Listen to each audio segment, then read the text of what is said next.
morning. You're listening to Power Talks with Beth and Melody Cedarstrom in the morning, where talking is real, truth is in the talk, and there is absolute power when you have truth. And you know what? The truth does set you free. And welcome, Melody. Good morning. We welcome everyone. Good morning, Melody. Oh, good morning to you. Good morning to the listeners. And yes, the truth does set you free. And sometimes that truth is difficult to accept. You know, my old boss used to say the truth will make you angry. Only he used another term. Something with a P and off, he said. And it's true. It really is true. Some people can't handle the truth. They can't. No. Just like the movie. They can't handle the truth. They can't handle the truth. But we're here to bring you the truth. And it's a wacky world. It's a wacky world that we live in. And with all the news outlets and all the, various opinions, they don't report anymore. They give opinions and they don't report the news, and everyone has accepted the lies. I mean, look at Brian Lyon, or Lion Brian. I love it, Lion Ryan. Lion Brian. I mean, he now has his. He was chastised for a couple of months and.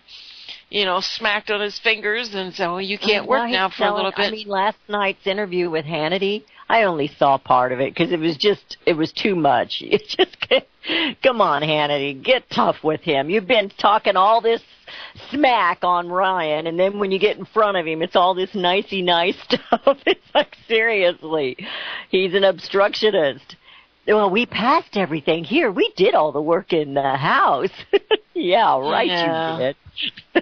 We've done our job. It's the Senate. They're the ones that are fighting and arguing. You don't hear that in the House. And I'm going, oh my gosh. Well, you know what? If they would have passed something that was acceptable, all they had to do was repeal it. How hard is that? Just repeal it. If you want to repeal and replace, then replace it with something that would be acceptable.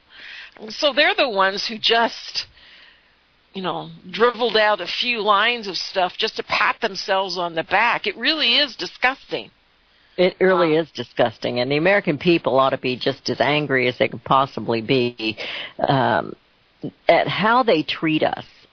How demoralizing is it? They call us the deplorables, but it's how demeaning. They think we're that stupid that we don't see what they're doing. I figured that out here in the state of Missouri. I went down there one day because I was leading a rally. I was emceeing it. I wasn't necessarily leading it. It was on the Second Amendment, and I went down there one day when they were having, it was the veto day. They were going to undo all the vetoes that Governor Nixon had done. Well, this is how they do it. They'll pass it in one and then fail it in the other. Mm-hmm. And they plan it. They plan it that way. Mm-hmm.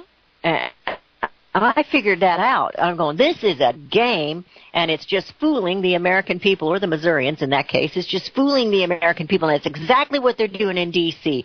Well, we did everything we needed to do in the House. It's the Senate that's over there arguing and not getting along, and, of course, they have so much more work to do than we do, he said, because they have to get all these people how do you put it, approved or whatever, voted in for Trump's administration, and they still haven't got all of that done. So, well, how demeaning to the American people that they think we're that stupid. I know it. But you know what? We've been accepting it for a very long time. We groan and moan and do this and do that, and yet we don't vote them out, do we? They're still in there. I spent many years in my life not paying attention. Simply wasn't paying attention. I was a mama with 5 little kids all around me, and I was more in tune to whether they had clean clothes and food on the table and shoes without holes in them. And my son likes to talk about somebody always calling him privileged white. He says, well, we duct taped my tennis shoes together a few times. And yes, we did. I mean, we didn't have it easy, and we still don't. I mean, we're still struggling. For a couple at our age, we shouldn't be in the positions we're in, but we had to start all over again. And you know, the year that song of Greenwood came out, if I had to start again with just my children and my spouse or my wife, I think it says, that was the year we did that. So that song means a lot to me, and you can only do that in America. You really can. I mean, this is a nation that's a great nation, but we are losing it so rapidly. And it's these D.C. occupiers. And the deplorables need to stand up and be a little extra deplorable because we're being played the fools. You know, when I look back at my life and I look at the various times when I have maybe the most difficulty, the most stress, are times when I had the least, but yet I was the most happiest. I was more at ease, and I think as a country, you know, because then, you know, it always is, you know, the more you get, the more you work, the harder you work, you know, with the company being successful, it's hard to stay successful. It's not easy. You sacrifice. You work hard. You work hours. You work, you know, I don't quit at 5 o'clock and get to, you know, do things with my family and so forth. You know, you have to work till 6 o'clock, 7 o'clock, sometimes 8, 9 o'clock. I'm watching, I take phone calls. I'm reading news and trying to keep abreast of things that affect the gold and silver markets 24/7.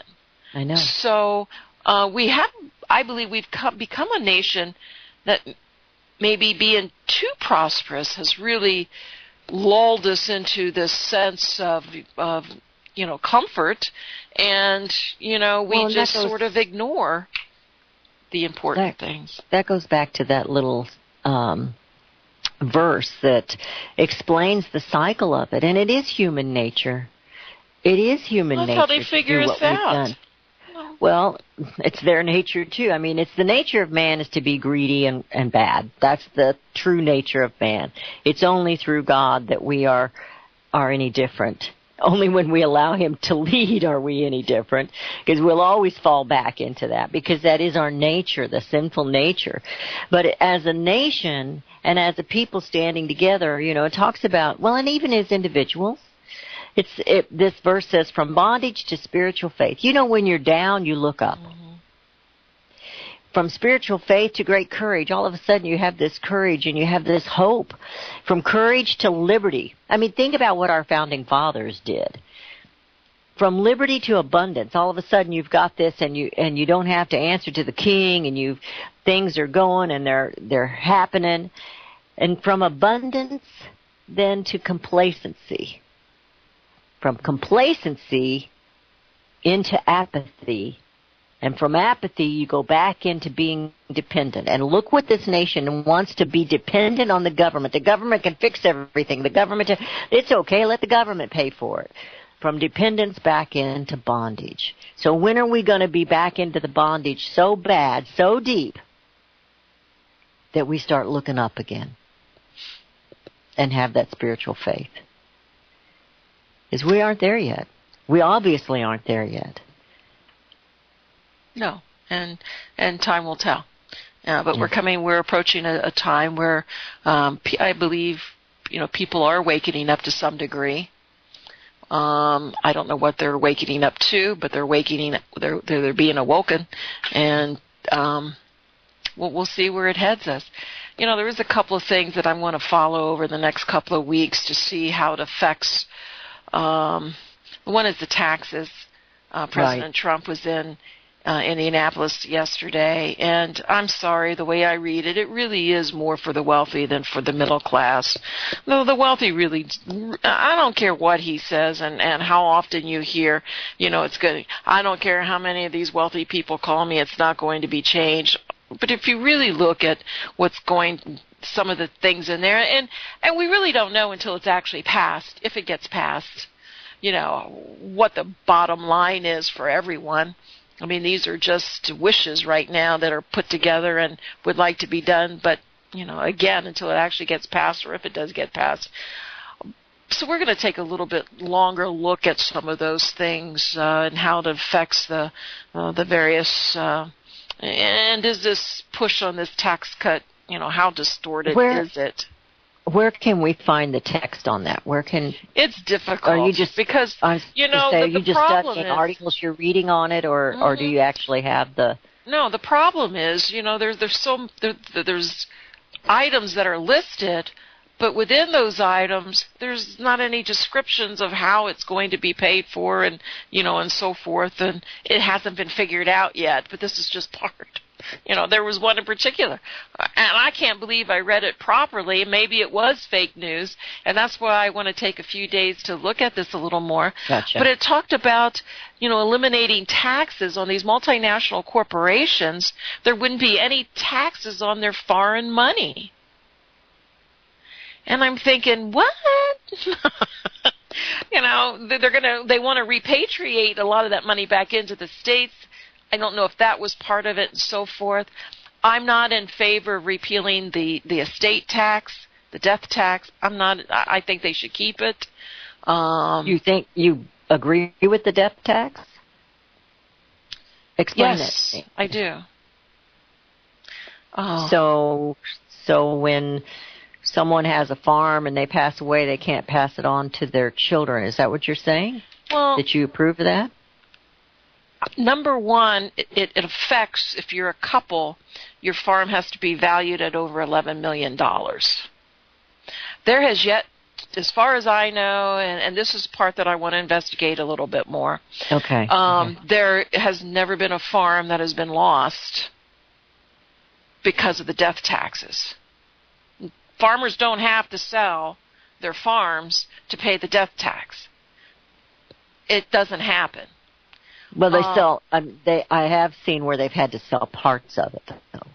They might have to sell parts of it, but again, if there was estate planning in the future and so forth, but it is such a small minority.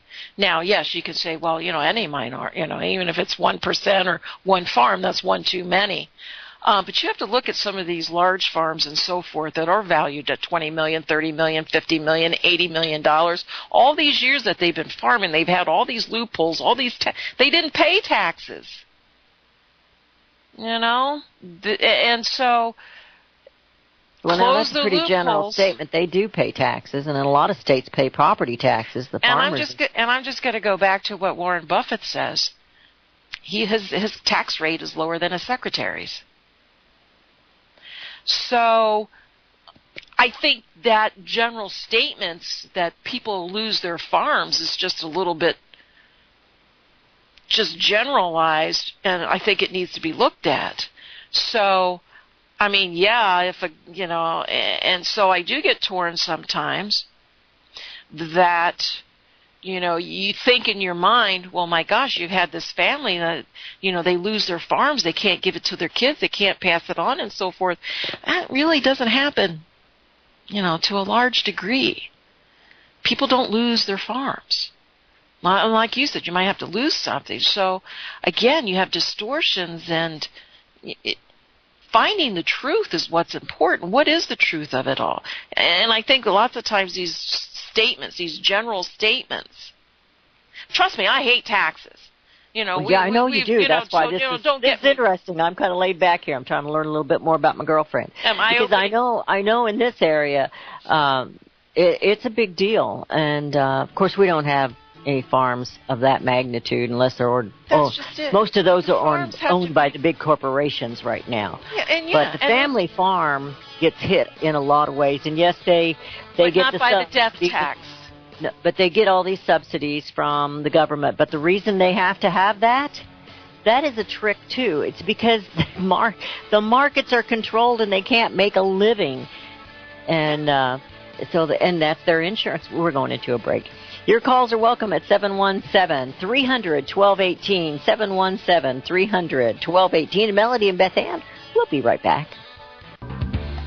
Hear it first on FirstAmendmentRadio.com and FirstAmendmentRadio.net. Gold and silver is tremendously undervalued. Global demand vastly exceeds mine supply by more than 60% annually. There is little in the financial world more certain than a coming explosion in the prices of gold and silver. The U.S. dollar continues to lose value and respect as the world's reserve currency. Our nation faces challenges on many fronts, and a day doesn't pass without another economist bringing forth warnings of impending economic calamity. There has never been a better time than right now to acquire physical gold and silver. Discount Gold and Silver Trading was founded on the principles of truth and honesty. We believe in providing a quality product, quality service, and most importantly, competitive pricing. We provide all forms of precious metals, including American gold, silver, platinum, and rare investment and circulated coins. Silver bars, rounds, and 90% silver bags are on hand for the silver investor. Gold self-directed IRAs are available. Call Discount Gold and Silver Trading at 1-800-375-4188. Toll free, that's 1-800-375-4188. Visit crosstheborder.org, CROSS, crosstheborder.org, to get your print, EPUB, or PDF version of Nicholas Arthur's new book titled When the Third Temple is Built. That's crosstheborder.org. When it comes to prophecy today, much of the evangelical Christian world has their eyes on Israel, waiting and watching to see when the third temple will begin to be built. The plans are drawn. The Jewish people are eager. Most evangelical Christians today believe that the rapture will happen before the third temple is built. Hi, I'm Michael Eugene. I was taught that Daniel's 70th week was in the future. Is that really what the Bible teaches? Have we searched the Scriptures and found this to be true? Why is it so important for a reestablished Israel to build a third temple in Jerusalem? Is it necessary to build a temple on the same location already occupied by the Dome of the Rock? Is it necessary for sacrifices to take place in the temple on Temple Mount? Is there really a rapture followed by 7 years of tribulation? What is the New Testament temple? Can we identify history and prophecy? Who is the first beast in Revelation chapter 13? Who are the 7 kings in Revelation 17? I have asked all these questions, and I have found Nicholas Arthur's new book, When the Third Temple is Built, answers all these questions and more, using Scripture to interpret Scripture. The Bible says that no prophecy of Scripture is of any private interpretation. Nicholas shows us in his new book, When the Third Temple is Built, how the Bible interprets prophecy and not man's private interpretation. Visit crosstheborder.org, CROSS, crosstheborder.org, to get your print, EPUB, or PDF version of Nicholas Arthur's new book titled When the Third Temple is Built. That's crosstheborder.org. Years ahead of the dominant media, FirstAmendmentRadio.com and FirstAmendmentRadio.net. And we have returned to listening to Power Talks with Beth Ann and Melody Cedarstrom in the morning, or Melody Cedarstrom and Beth Ann in the morning. We don't care which direction it goes.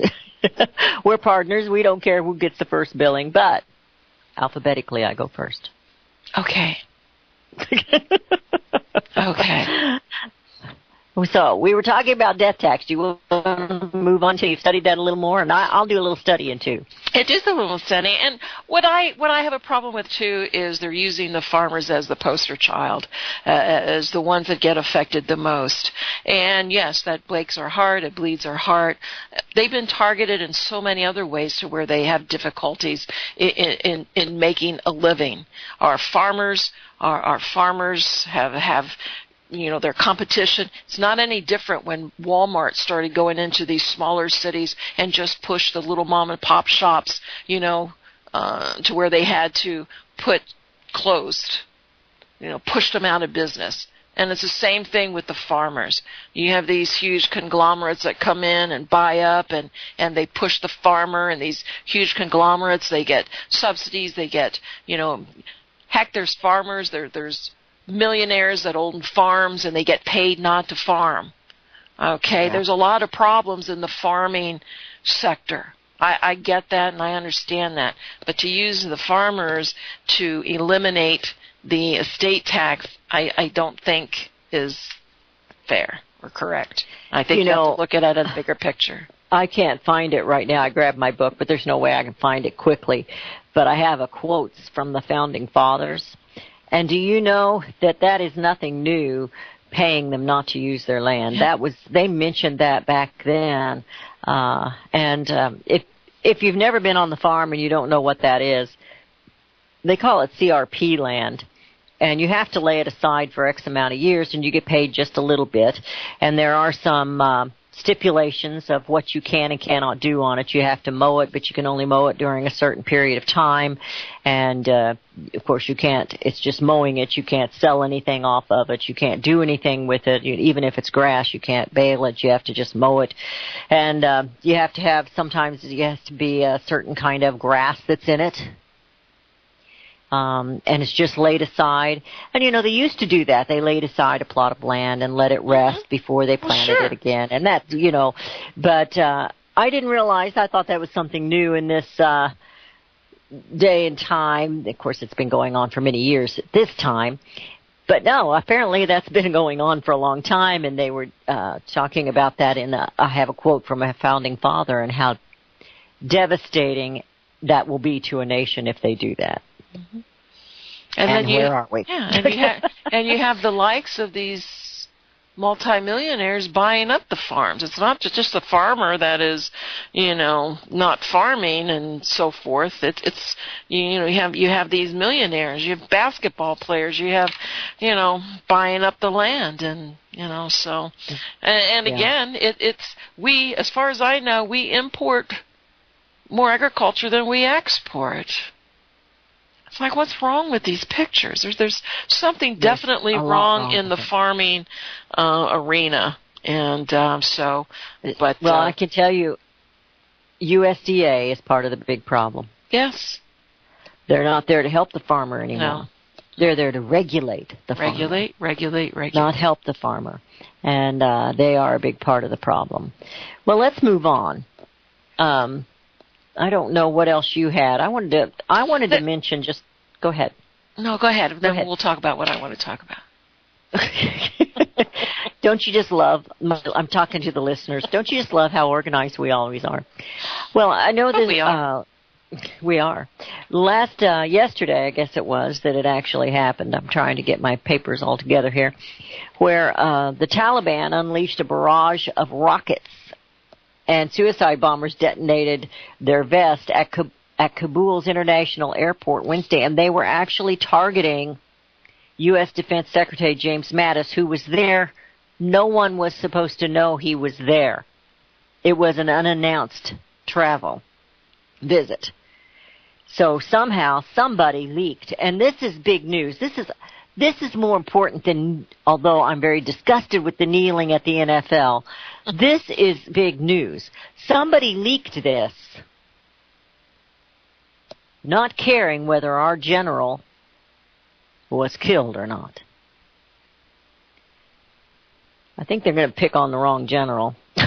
Mad Dog Mattis isn't one I don't think you want to mess with. And here we have a West Pointer,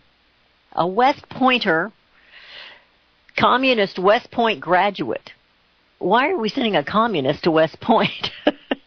Second Lieutenant Spencer Rapone called the Secretary of Defense James Mattis the most evil, vile, he didn't say son of a gun, he used the F word, in the entire Trump administration. Oh my, I haven't heard that one. He hates the general. Yeah, this is coming from the Daily Caller. So this is it's a good source. But I'm thinking, why is this kid in West Point if he's a communist? Kick him out.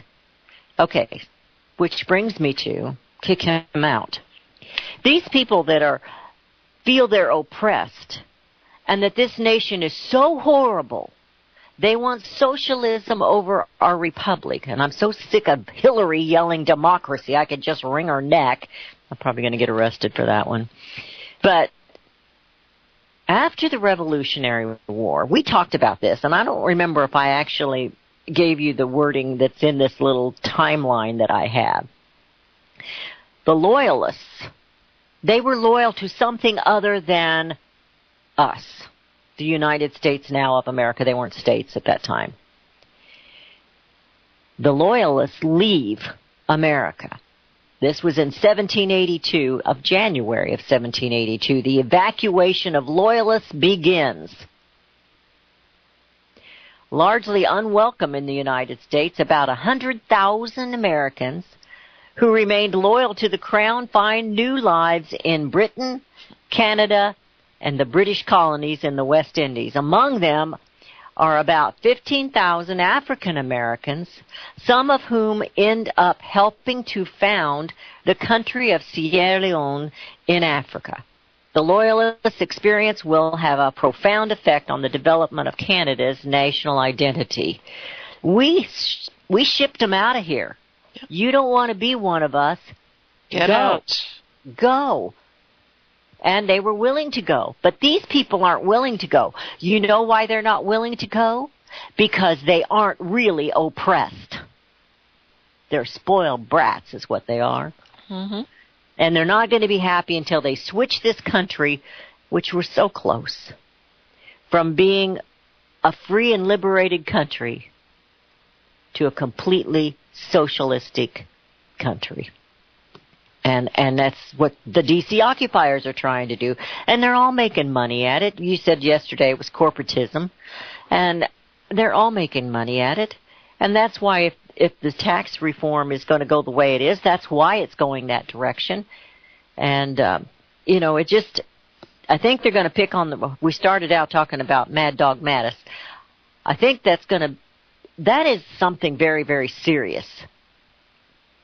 And that should have been the crust of the news last night. And the Attorney General and the Defense Department and the Pentagon, they need to find the leaker. They need to find who leaked that he was going to be there. And they need to make an example of them in the United States of America. They need to be hung in the square. And I'm serious about that. Okay, I'll shut up now. No, I mean, you're absolutely correct. And I'm done with these traitors. I'm done with them. And, it's... we do have a caller. Let's see what he thinks about what we've been talking about. We have Joe in Arkansas. Good morning, Joe. Good morning, Joe. Yeah, good morning. You were talking about the death tax and farms and farm economics and so on like that a bit. And I wanted to add this. If anyone is really interested in farm economics, the best thing I have ever read on that subject, I think it's the best book on economics and particularly farm economics ever written. I've learned more from that than any other single thing. There was Charles Walters Jr., who was the founder of the publication Acres USA, a farm publication. He wrote a book called Unforgiven, the Story of How America has Exchanged Parity Agriculture for Parity War. And two key points from that book that I learned that I'd like to point out and talk about a little bit. And one is that farming is the biggest industry in the country. There's not as big a percentage of the people involved in it as there used to be, but it is still the biggest industry in the country. And of course, what this book pointed out was that the prosperity of the farmers, the prosperity of farming, is the key to the prosperity of the country. Okay, and one of the reasons for that is that farming is the biggest industry in the country, the single biggest industry. There's not as big a percentage of the people involved in it now as there used to be, but it is still the biggest industry of the country. So, and of course, a country can't hope to prosper. You wouldn't think, it doesn't make too much common sense that a country would prosper if its biggest industry is not prospering. And number two, as that the earned income of the country is basically a certain multiple of the farm income. Okay, and this gets into a little bit into economic theory, but economists talk about the turnover of money, how dollar spent here creates $5 to $7 worth of income as it's turned over and respent and respent. And so this is a cycle, and the cycle has a beginning place, which is raw materials. The economics basically is a process of taking raw materials, putting them through the stages of production, and finally selling them to the last person in line that's going to buy the stuff, and then starting the cycle all over again with the raw materials. So, so all the earned income in the country is basically the turnover of the raw material income, and farming is the biggest raw material industry by far. It creates about 70% of the raw materials. So, basically the earned income of the country is the turnover of the farm income, and if the farm income is very low, if the farmers aren't prospering, then the earned income of the country is going to be low, in which case the only way they can keep up some prosperity, some semblance of prosperity in the economy, is to borrow money, which is what they've been doing. Farm income for many, many decades now has been quite low, and so the government has kept up some appearance of prosperity by borrowing excessively and running up the debt more and more and more and more and more, so that it appears to look like we can't have a good economy. We can't have an economy without running up the debt higher and higher and higher, which should be absurd. It shouldn't have to be that way.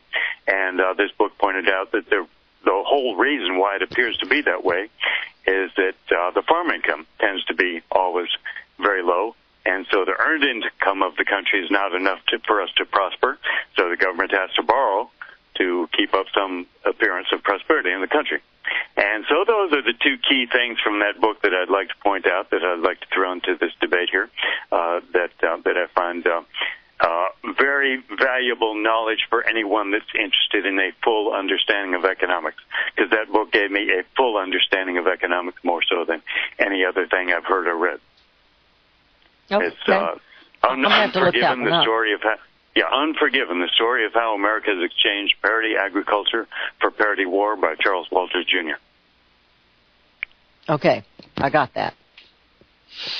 Yeah, okay, I read Joe has sent me some things in the past regarding this issue and so forth, and it seems to be right on, but how do we get there from here? I mean, that's the whole point. I mean, how it's not going to happen. First thing, increase the knowledge of it. First thing, there has to be much more widespread public knowledge of the subject and how it works like this. So that's what I'm doing, is I'm trying to talk it up and get people to read that book and get people to understand it more. That's the first step, but before anything can happen, before the government's going to do anything, before policy is going to change, there has to be kind of a widespread public demand for it. And for that to happen, there has to be widespread public knowledge.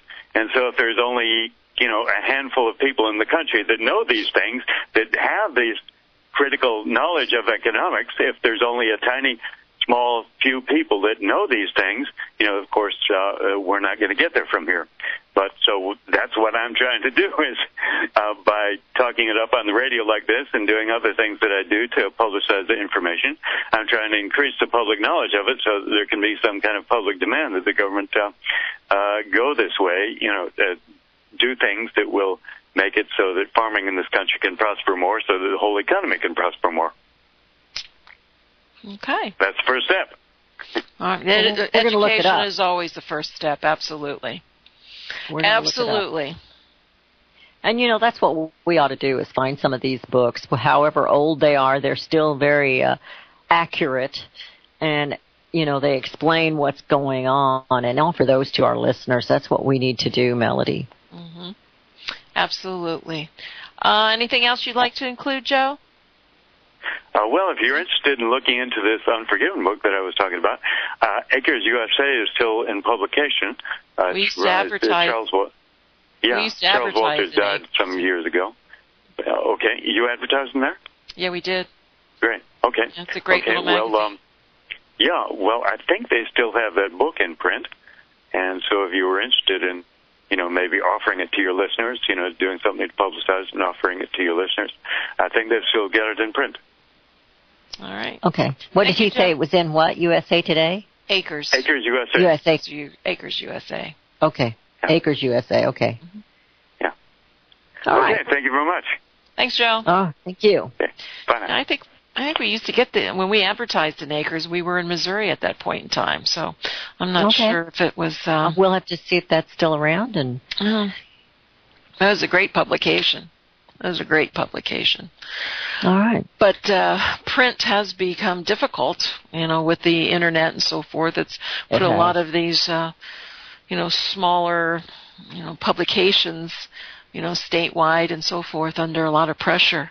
It was a great little magazine, so we'll have to see if they're still in business and what they have to offer. All right. Well, I was talking about Mad Dog Mattis when we were into that, and I'm really concerned about the leaking that, all these leaks that they've tried to do to get the president in trouble. But this one is actually, that was a death wish. That was actually putting somebody's life in danger. But I think all of them have. To some degree, they've put the whole United States national security in jeopardy with a lot of the leaks that go on. But somebody leaked that the general was going to be traveling there. And I think that is dead serious. And I believe something needs to be done with it. And, I'm really hoping that some of these things that are staying so quiet, that they're actually working like crazy behind the scenes that we can't see and nobody else knows about, although I'm not sure how that would happen with all the leaking, that something's going to... We're in a mess in this nation.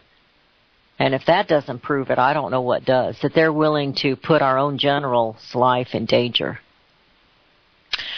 I agree. And there's so little information that's really coming out from, those areas and so forth, what's happening and everything. And it's almost like sort of on a back burner. And, certainly one of the websites that I like to go to, I think it's one of the best there is when you're looking to find what is happening in various parts of the world, is antiwar.com. antiwar.com. And they have a lot of good writers. They have it broken down to, what's happening in Iraq, Kurdistan, the vote in Catalonia that's going on, Syria. And, they have it broken down, and they often report things there that you don't see. And so it's a great website to go to, antiwar.com. Okay, I've written it down. And rarely do I ever find that there is misinformation on that website. Well, that's good. So no fake news there. Can't say that it's not there. Can't say that it's not there. Well, I have two things that are really big news today. Really big news. Really big. Really big. That's my Ed Sullivan for you. Really big. Really? Hugh Hefner died. The founder of Playboy. Really big news. He was 91 years old. Mm-hmm. Oh my gosh. But the best news of all, I heard this morning on the way to work, it is National Coffee Day. Oh, listen to the silence. She was taken back. No, I was drinking my coffee. Cheers to it's National Coffee Day. If our listeners haven't figured it out yet, my listeners already know. If they haven't figured it out yet, Beth is a big coffee drinker, so. I have my coffee in the morning, and that's about it. Maybe one right before the 4 o'clock program, but. I can drink a cup before I go to bed. Doesn't bother me a bit. Doesn't bother me a bit. I can say that now, 3 weeks from now. I used to be like that. Yeah. But of lately, if I have a lot of coffee before 4, I usually can't get to sleep till like midnight. But I've tried to cut back a little bit in the afternoons now because I'm trying to push the water. I'm trying to drink more water and be healthier. But I visited a doctor 2 years ago, and I had everything. My blood work was perfect. My my pulse, my blood pressure, everything was wonderful. And she's trying to pick and things. She goes, well, how much coffee do you drink a day? And I told her, she goes, well, maybe we should cut that in half. And I'm looking at her. Why? Mm-hmm. What is broke that you want to fix? It's all working fine. Just leave it alone. Just leave it alone. Just leave it alone. Coffee woman. She was young, just out of school. She was... There's something else that I wanted to bring to the listeners' attention, and if they want to do some reading on it and so forth, and maybe chime in maybe in the next day or two or next week. But because of the hurricanes, the 3 of them, there's a Merchant Marine Act of 1920. It's also known as the Jones Act. And it's a United States federal statute that provides for the promotion and maintenance of the American Merchant Marine. It's broken down,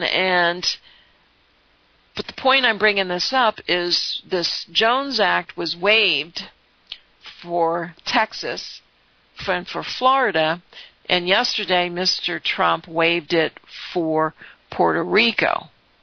Now, this came into play in 1920, and it is for national security. And what it is,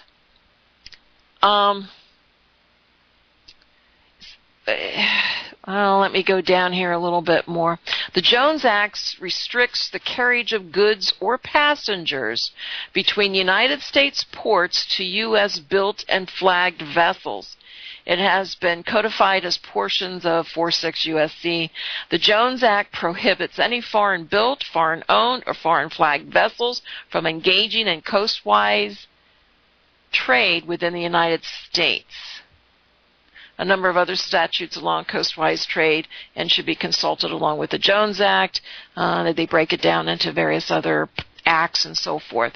But the key thing is that prohibits any foreign-built, foreign-owned, or foreign-flagged vessels from engaging in coastwise trade with the United States. So they waived this act so they could help people. So they could help the people, probably to bring in the oil from various parts of the world into Houston and to Florida to help, now to Puerto Rico. All right. Now,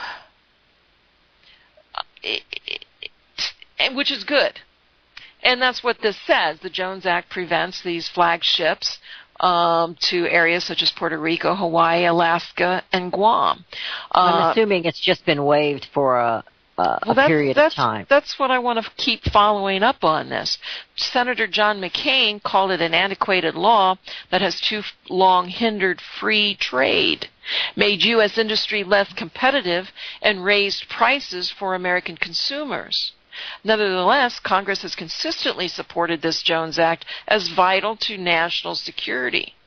Now, I'm going to jump into our Commerce Secretary, Wilbur Ross. Follow the money. I remember seeing an interview, and I really didn't know what he was talking about, and I didn't follow it up. It was once he became the Commerce Secretary. And I hear the music, so we'll have to continue after the break. Oh, man, you're leaving us on the edge of our seats. Because I always wanted to hear that. Okay, we are going into a break. Your calls are welcome, but we really want to hear what she's got to say. And if you know something about this, give us a call at 717-300-1218. That's 717-300-1218. And Melody and Beth Ann will be right back. Hear it first on FirstAmendmentRadio.com and FirstAmendmentRadio.net.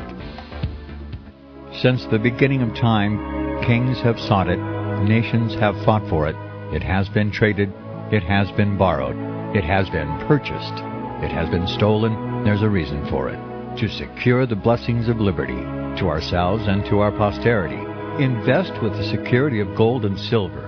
Call Discount Gold and Silver Trading at 1-800-375-4188 or visit discountgoldandsilvertrading.net. Listen to Financial Survival with your host Melody Cedarstrom right here on FirstAmendmentRadio.com at 4 p.m. Eastern or 1 p.m. Pacific Time. Visit discountgoldandsilvertrading.net or call Discount Gold and Silver Trading at 1-800-375-4188. Toll free 1-800-375-4188.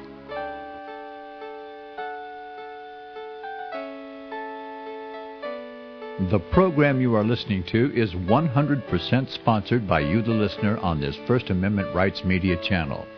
You will notice that there are few commercials on this radio network. There's a good reason for that. Corporate advertising dollars come with strings that limit program content. So without your help, these programs cannot continue on Internet or our several affiliates. If you benefit by the educational law programs, we ask you to give. If you are admonished or nurtured by the Bible and ministry programs, we ask you to give. If some voice a cause that you are passionate about, we ask you to give. If you believe in any of these, we ask you to support them as you would a missionary on a continual basis, as if giving a tithe for missionary radio. These programs are not commercially viable and must be supported by those faithful to the cause of truth. Look for the button to sponsor your favorite programs at our listen and schedule pages on the Internet. Then, when you subscribe, we will send you the last quarterly MP3 CD of that program immediately, and continue to do so with each new quarter. We will also give you unlimited archive access to all of our programs. We're asking you to give much less than a tithe, so that you may also send support directly to a particular program host, cause, and anywhere else the Spirit may lead you. Do all to the glory of our God and Creator, for His holy nation, the only kingdom that will last forever. Thank you for listening.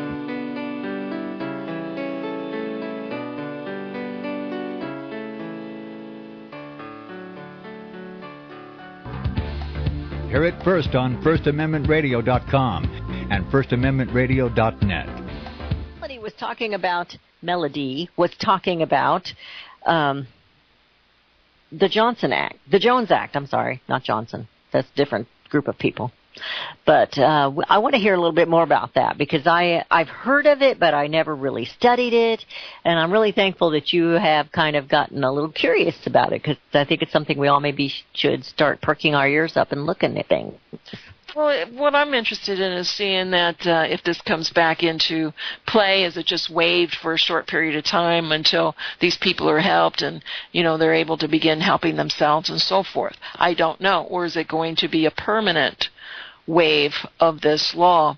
And when we look at the Commerce Secretary, Wilbur Ross, we're talking about shipping, and we're talking about foreign-owned ships and foreign-owned vessels and so forth. Well, he is part ownership of a company that has ties to China and other parts of Asia. And I remember seeing an interview with him as he was becoming the Commerce Secretary, that he was talking about some sort of a law that prevented these ships from coming to the U.S., and they actually had to dock in Mexico and bring their items up to the United States. I didn't pay much attention to it. We'll find out, and, it just... I thought it was interesting, but I did no follow-up on it. But when I read about the Jones Act, I started putting two and two together, and that's why it caught my interest, to see if this is the act, the Jones Act, and see if it will be permanently waived. And to see if, and they say it is important because of our national security. And how will it affect our trade? I'm kind of curious about that, because we bring in all kinds of foreign stuff now. We do. Am I just too simple-minded here that I'm not seeing the crust of it? I mean, we already bring in foreign products. We bring in foreign products, but we don't know about the ships that bring it in. The ships that bring it in, they're foreign ships, foreign-owned. Are we bringing them in on our own ships? Are we going and getting the stuff and bringing it back? Well, that's, what I would have. All I'm saying is what the Jones Act prevents the foreign-flagged ships, Gotcha. ships from carrying cargo from the United States mainland, and parts of the U.S. such as Puerto Rico, Hawaii, Alaska, and Guam. Foreign ships inbound with goods cannot stop at any of these four locations, offload goods, load mainland-bound goods, and continue to U.S. main ports.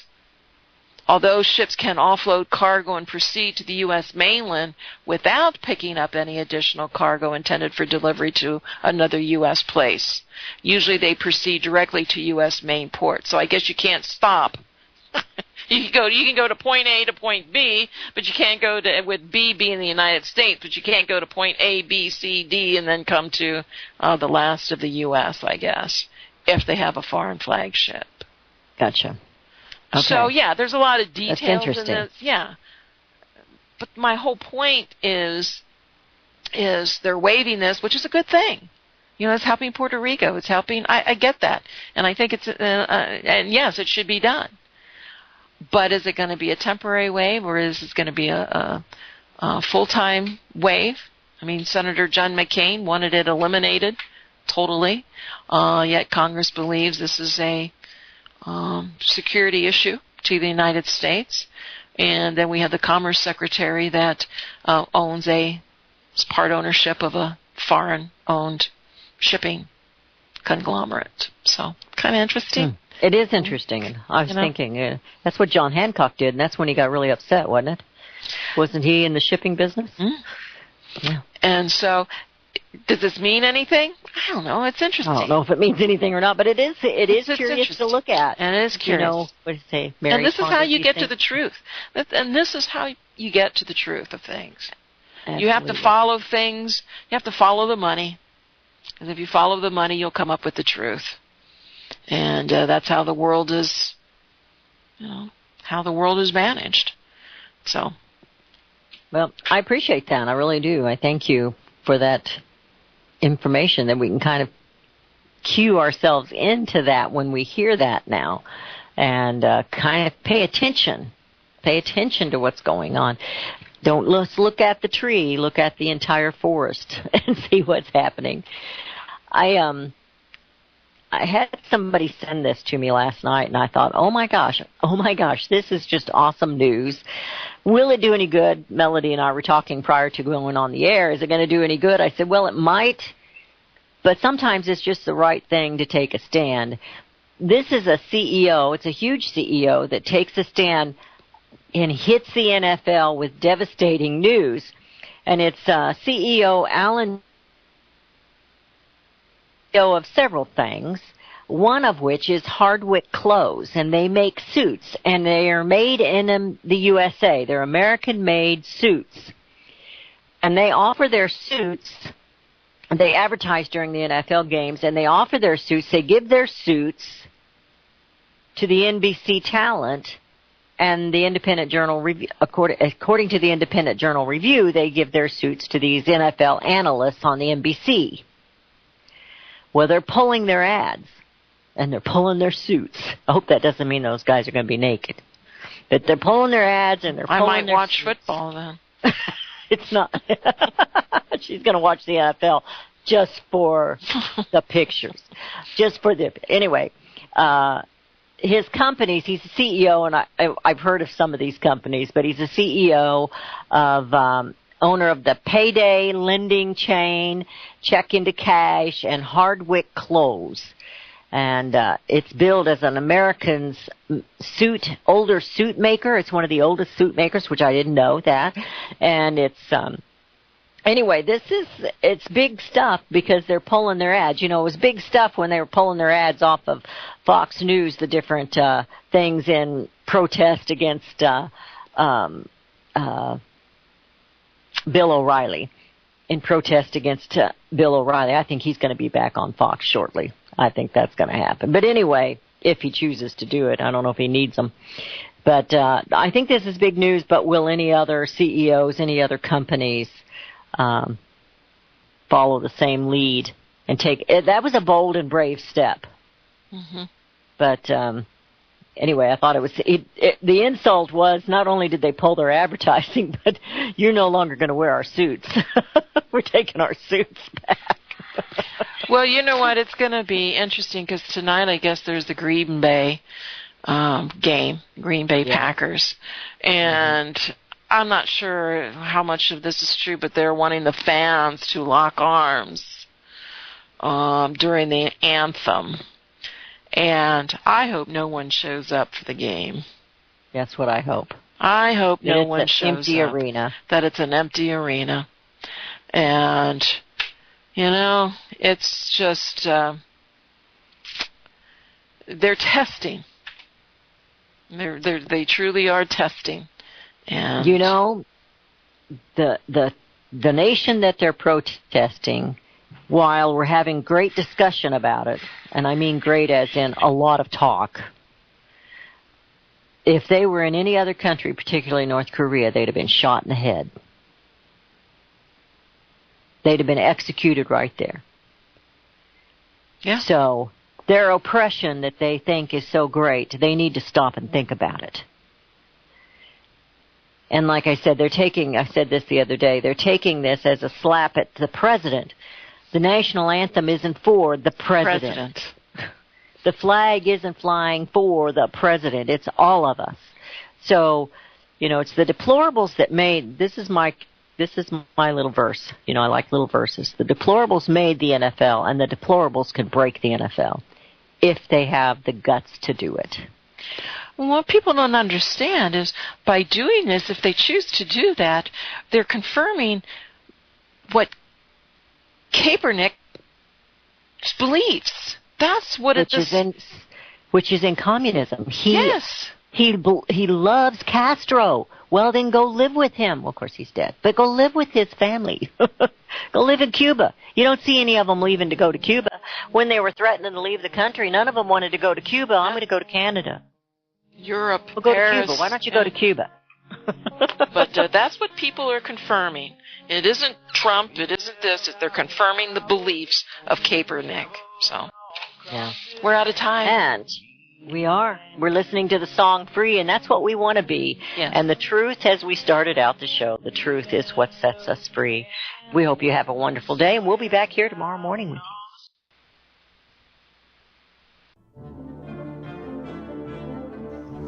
Visit crosstheborder.org, CROSS, crosstheborder.org, to get your print, EPUB, or PDF version of Nicholas Arthur's new book titled When the Third Temple is Built. That's crosstheborder.org. When it comes to prophecy today, much of the evangelical Christian world has their eyes on Israel, waiting and watching to see when the third temple will begin to be built. The plans are drawn. The Jewish people are eager. Most evangelical Christians today believe that the rapture will happen before the third temple is built. Hi, I'm Michael Eugene. I was taught that Daniel's 70th week was in the future.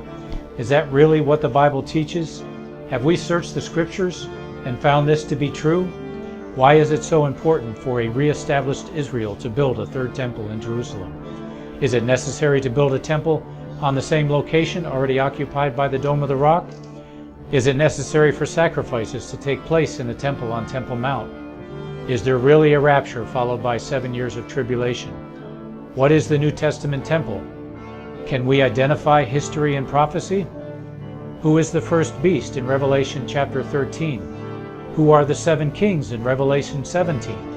I have asked all these questions, and I have found Nicholas Arthur's new book, When the Third Temple is Built, answers all these questions and more using Scripture to interpret Scripture. The Bible says that no prophecy of Scripture is of any private interpretation. Nicholas shows us in his new book, When the Third Temple is Built, how the Bible interprets prophecy and not man's private interpretation. Visit crosstheborder.org, CROSS, crosstheborder.org, to get your print, EPUB, or PDF version of Nicholas Arthur's new book titled When the Third Temple is Built. That's crosstheborder.org. The book of Revelation says, the spirit of prophecy is the testimony of Jesus Christ. This is at the very heart of FirstAmendmentRadio.com. In that spirit, we have created the Prophecy Reality News app for all of your mobile devices, streaming First Amendment Radio 24 hours a day, 7 days a week. Available for your Apple, Android device, and smartphone, absolutely free. Get the Prophecy Reality News app installed today so you can listen to First Amendment Radio wherever you are. The Prophecy Reality News app. Get it now. Since the beginning of time, kings have sought it, nations have fought for it. It has been traded, it has been borrowed, it has been purchased, it has been stolen. There's a reason for it. To secure the blessings of liberty to ourselves and to our posterity. Invest with the security of gold and silver. Call Discount Gold and Silver Trading at 1-800-375-4188 or visit discountgoldandsilvertrading.net.